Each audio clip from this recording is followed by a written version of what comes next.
Morning,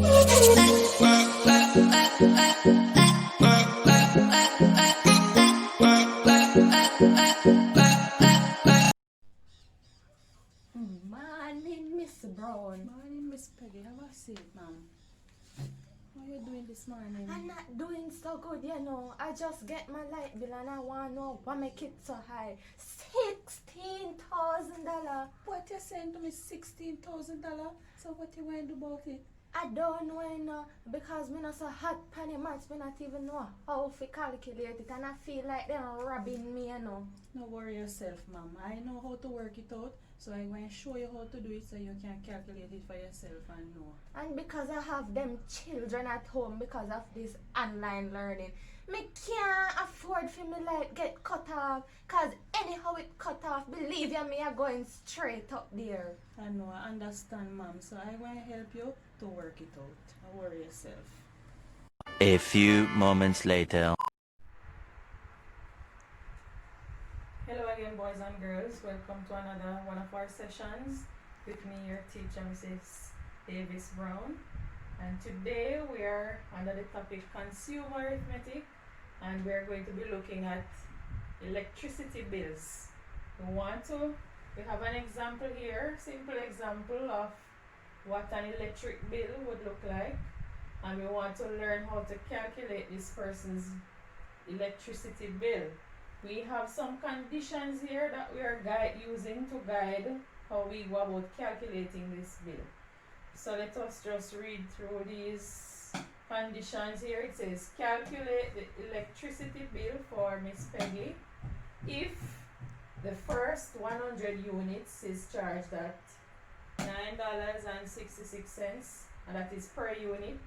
The remainder of units is charged at $22.49 per unit, and we have a fuel charge on all of the units that you use, and that is $23.36 per unit. Alright, so we're going to use that information now to calculate this electricity bill.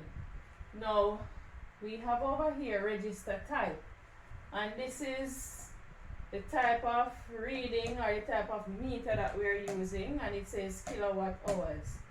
Now to get the kilowatt hour, which is equivalent to 1 unit, 1 kilowatt hour is the same as 1 unit of electricity. Alright, there are certain appliances in your house that already comes in kilowatt, and to find the kilowatt hour we would multiply the amount of kilowatt that appliance use times the amount of hours that you have it running. There are other appliances that comes in watt, or other things in your house like your light bulb or so that comes in watt. In order to convert that to kilowatt, we're going to have to divide whatever the watt is by 1,000 to turn that into kilowatt first, and then we multiply it by the amount of hours that you have been using the appliances for. So over here, all of that is already done. So we have our units right here. Alright, so your current reading is 6,366, and your previous reading was 6,192. Now to get your current usage, which would come here, we have to subtract your previous reading from your current reading, and we have indicated that right here. So when we do that, we found out that our current usage is 174 units of electricity. Alright, so we are going to use this now to calculate the bill, as this is the amount that we are going to be paying for in this bill. Alright, so the information said that the first 100 units we pay $9.66 for each one of those units. So we are going to multiply 100 times $9.66, we get $966. Anything after that, we are going to pay $22.49 per unit. So because I had a total of 174 units on my bill, when I took out the first 100 units out of that, I am going to be left with 74 units. That 74 units, I am going to pay $22.36 each. So I multiply that to get $1,654.64. Alright? There is also a fuel charge on all the units of electricity that I have used. So the fuel charge is $23.36 per unit.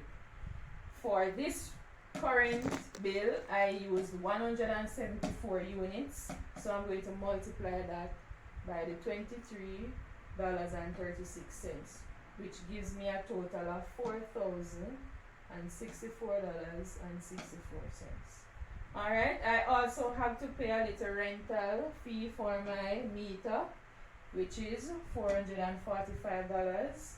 So to find what my total bill is, I am going to add all of these figures. My first 100 units, the remaining 74 units, my fuel charge, and my meter rental. Everything together gives me $7,130.28. So that would be my bill. Alright. There are some bills though that have some other additional costs like GCT and so on and so forth. And there might be some companies too that offer discounts on bills. So you might see a little subtraction taking place. For example, JPS now has a discount that they're giving. If you pay your bill in full and you pay it on time, you get a little discount. So depending on what the company that you are using offers or charges, then your bill, there might be a little variation in some of these calculations. Alright, but this is a basic idea of what a bill would look like and how we would calculate our total bill.